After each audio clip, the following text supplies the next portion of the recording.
আচ্ছা বলছি, তাহলে পরশুদিন কি হচ্ছে? গুনগুনের ভালো রেজাল্ট করার উপলক্ষে একটা খাওয়া দাওয়া হচ্ছে, তাই তো?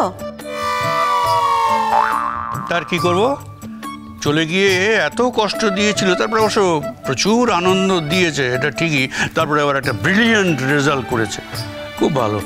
বুঝতে পারছি, মানে আমার বেশ কিছু টাকা খসিয়ে তবে এরা ছাড়বে।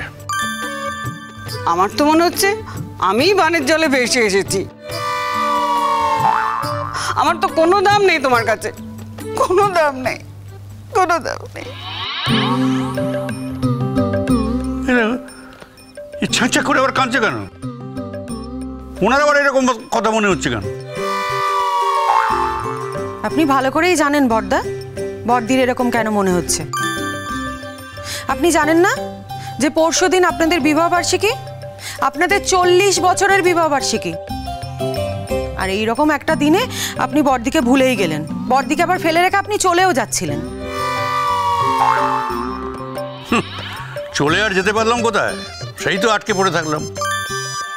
আটকে পড়লাম বলো না, গুনগুন আটকালো। তোমার ভারী অন্যায় এগুলো, ঠিক করে কথা বলো।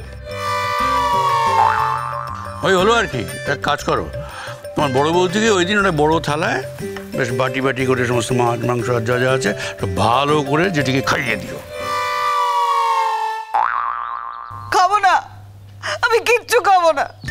আমাকে যদি তুমি এত অবহেলার পাত্রী মনে করো, তাহলে আমার কিচ্ছু চাই না। আমি কিচ্ছু খাবো না, কিচ্ছু করবো না, কিচ্ছু না। আরে বাবা না না বড়মা, তোমাকে কেউ অবহেলা মনে করেনি। তুমি শুধু বসে বসে দেখো যে এই বুড়োটার থেকে না কত টাকা খসায়। কি বলে? আমি বুড়ো? আমি বুড়ো? বুড়ো না তো কি তুমি? হ্যাঁ বুড়ো না তো কি? বুড়ো হয়েছে বলি না তো কিপটে হয়ে গেছে। তুমি যদি আমাদের ইয়াং হতে, তুমি তো কিপটে হতে না, বুঝতে পেরেছো? খবরদার বলছি, খবরদার বলছি, আর যাই বলো বুড়ো আমাকে তুমি বলবে না। আরে বলতে তো চাই না, তুমি তো বাধ্য করো যে যে তোমাকে আমি বুড়ো বলে ডাকি। হ্যাঁ তুমি বারবার প্রমাণ করে যে তুমি বুড়ো হয়ে গেছো। যাই হোক এসব কথা ছাড়ো, তুমি আমাকে বলো আমি যেহেতু ভালো রেজাল্ট করলাম, তুমি ওকে কি দেবে? ও দিতেও হবে। ওমা সে কি কথা? বাড়ির বউ ফার্স্ট ক্লাস পেয়ে পাশ করলো, কিছু দেবে না? লোকজন কি বলবে? আর তাছাড়া বাবিরের তো অনেক ইনভাইটেড থাকবে লোকজন, কি তোর অফিস টফিস? হ্যাঁ হ্যাঁ, ডিন স্যারকে তো বলতে হবে, কয়েকজন। ওই তো তাহলে কত লোক হবে বাবিন? বাবিন কত লোক হবে?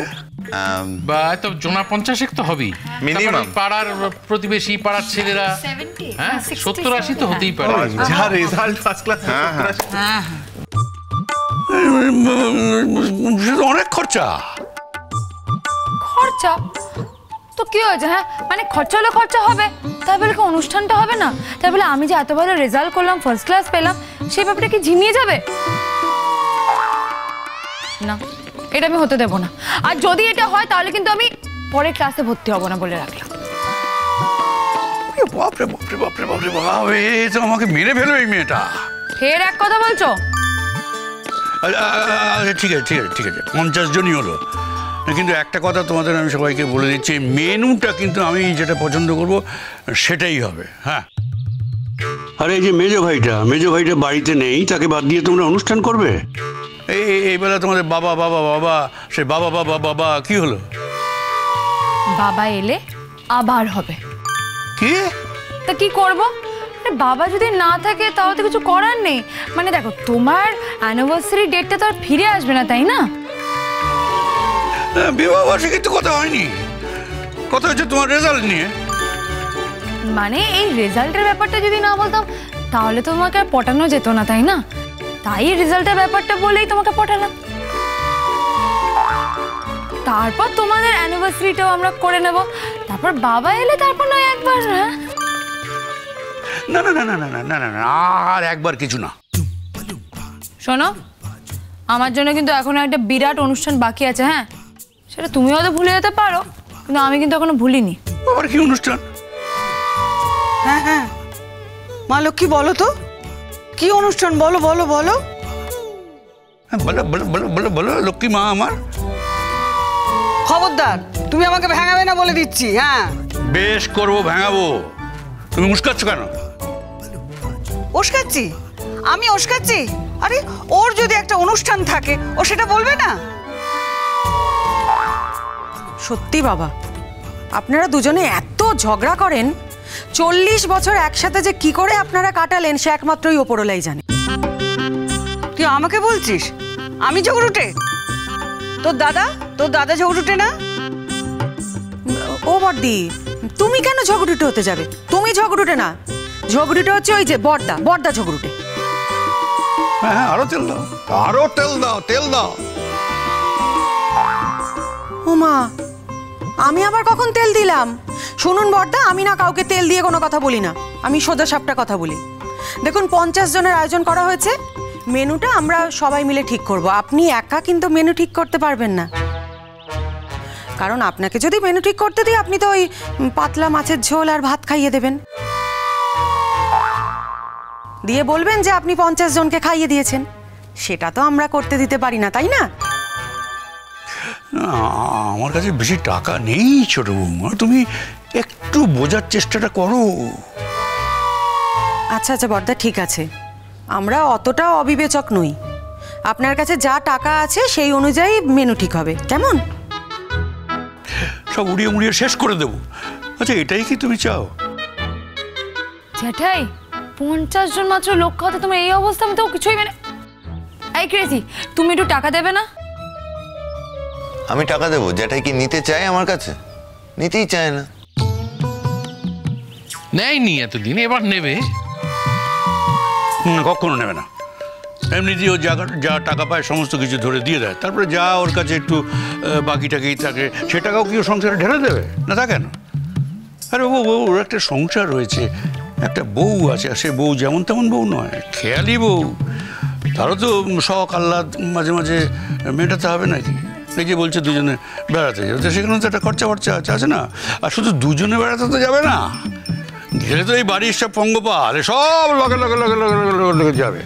হ্যাঁ, এতদিনে তোমার বুদ্ধি হয়েছে বর্দা, একদম ঠিক অ্যাসেসমেন্ট করেছো। ঠিক আছে, তোমার অ্যাসেসমেন্ট ঠিক আছে না? সব সময় ছেলেদের সঙ্গে নেচে আছে, সব সময় শিং ভেঙে বাছুরের দলে ঢুকে আছে।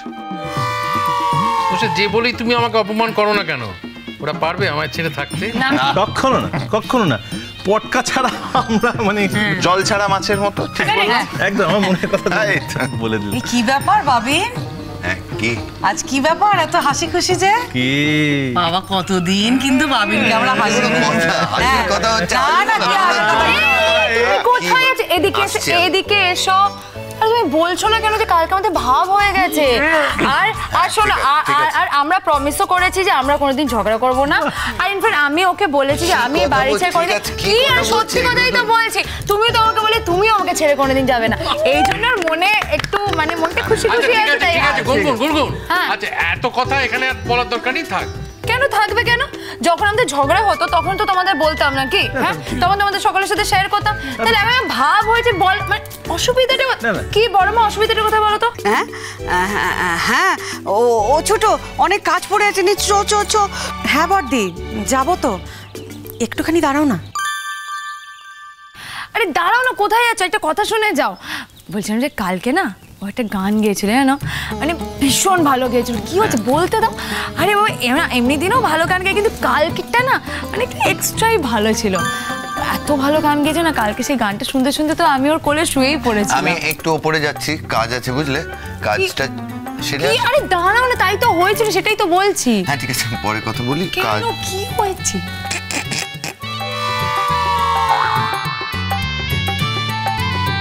ও গুনগুন, বলছিলাম একটা কাজ করো না, পরশুদিন কি আয়োজন হবে যাও না, সবাই মিলে বসে একটা প্ল্যান করে নাও, যাও। শোনো, যত যাই প্ল্যান করো না কেন একটু সীমার মধ্যে থাকবে, সীমা ছাড়িয়ে যাবে না, বুঝতে পেরেছো? ঠিক। এই যে পটকা, আগে বর্দা, তোমাকে দায়িত্ব দিলাম, সব কিছু বেঁধে রেখো, মানে সব কিছু কন্ট্রোলের মধ্যে রেখো, বুঝতে পেরেছো? তুমি যখন আমাকে দায়িত্ব দিয়েছো তোমার আর কোনো চিন্তা নেই বর্দা। সমস্ত আমি একটা বেঁধে রাখবো, টাইট করে কষে বেঁধে রাখবো, যাতে একটা এক্সট্রা টাকা খসে বেরিয়ে না যায়। কিরম ভাই বাঁধবো বলো তো? ঠিক যেভাবে গুনগুন বাবিনকে বেঁধে ফেলেছে, এমন বাঁধন দিয়েছে এ জীবনে বাবিন আর ওই বাঁধন ছাড়িয়ে কোথাও যেতে পারবে না। বাবিন চল উপরে চল, আজকে ছুটি নিয়ে নে, একটু আলোচনা মিটিং টিটিং করি, চল। না আমার কাজ আছে, ছাড়ো আমায়। এই দাঁড়াও তো, সারাক্ষণ কাজ কাজ কাজে। শোনো, পরশু দিনের জন্য অনেক প্রিপারেশন নিতে হবে, ঠিক আছে? ওসব কোনো কাজ টাজ বললে হবে না। তুমি এখানে শোনো না, তোমার সাথে একটা কথা আছে। কি কথা? কি কি মুশকিল? হ্যাঁ, সব কথা কি আর সবার সামনে বলা যায় নাকি বাবিন? ও বলছে যখন কথা আছে তখন আছে, কথা আলাদা। সবার সামনেই তো বলতো, তা না হলে, তাই না? কানে কানে বলতে পারি। শোনো না, সবার সামনে কানে কানে কথা বলতে নেই। তোর বাবা, তো ওপরে যেতে হবে, তার জন্য ওপরে গেলে তো সবাই থাকবে না, মানে পটকারা সবাই থাকবে, তো বলবোটা কখন?